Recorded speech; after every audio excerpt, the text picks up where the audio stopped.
American Tower beat Q2 2026 consensus. Revenue hit $2.75 billion.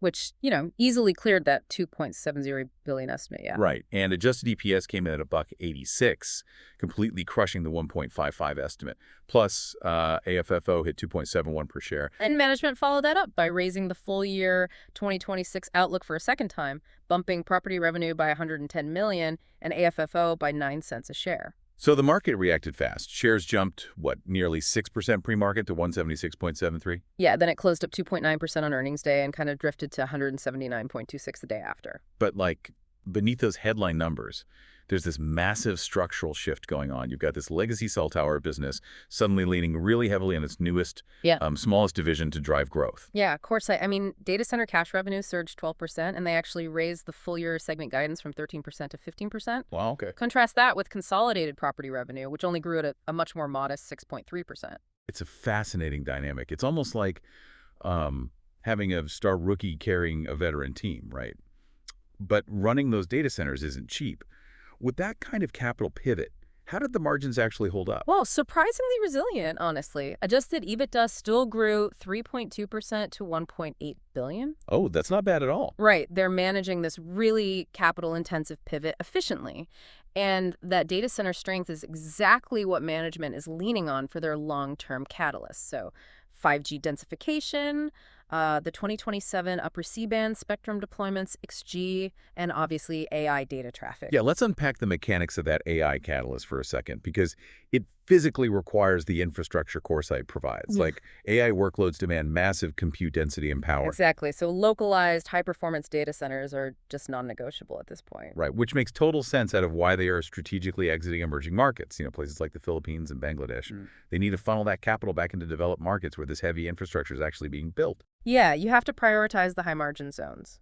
But looking at the sluggishness on the traditional tower side, I have to wonder, is this AI and 5G talk just management deploying flashy buzzwords to distract from the fact that their legacy clients are pulling back? I mean, it's easy to be cynical about, AI mentions, for sure. But management was actually surprisingly blunt on the call. They aren't sugarcoating the legacy drag at all. Really? Yeah, they explicitly labeled 2026 a trough year for AFO growth.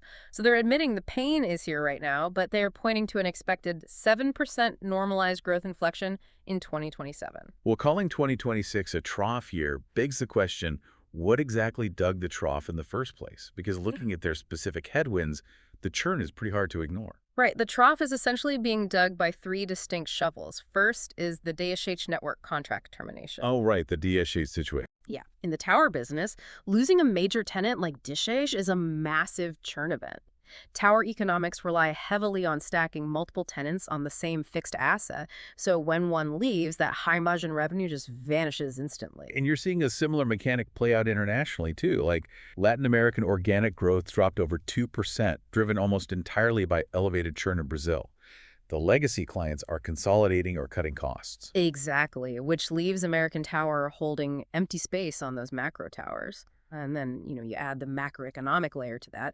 They're absorbing 150 basis point headwind just from debt refinancing at higher interest rates. Yeah, that's brutal. Cell towers and data centers are incredibly capital intensive to build and maintain. But when the debt you use to fund those assets matures and has to be refinanced at today's elevated rates, it violently squeezes your AFO. It does, completely, regardless of how well the actual operations are running. So if you're watching this space, the real puzzle you have to solve is whether you believe management's timeline.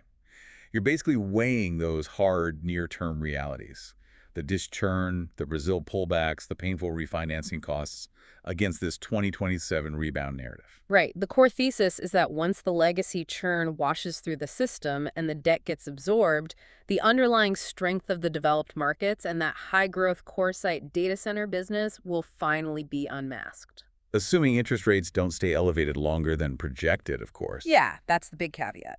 Which leaves you with a really fascinating dynamic to watch. With American Tower pivoting its capital so aggressively toward CoreSite and exiting those emerging markets, are traditional cell towers just becoming a slow-growth utility? And if so, do data centers become the real alpha generator for the entire franchise?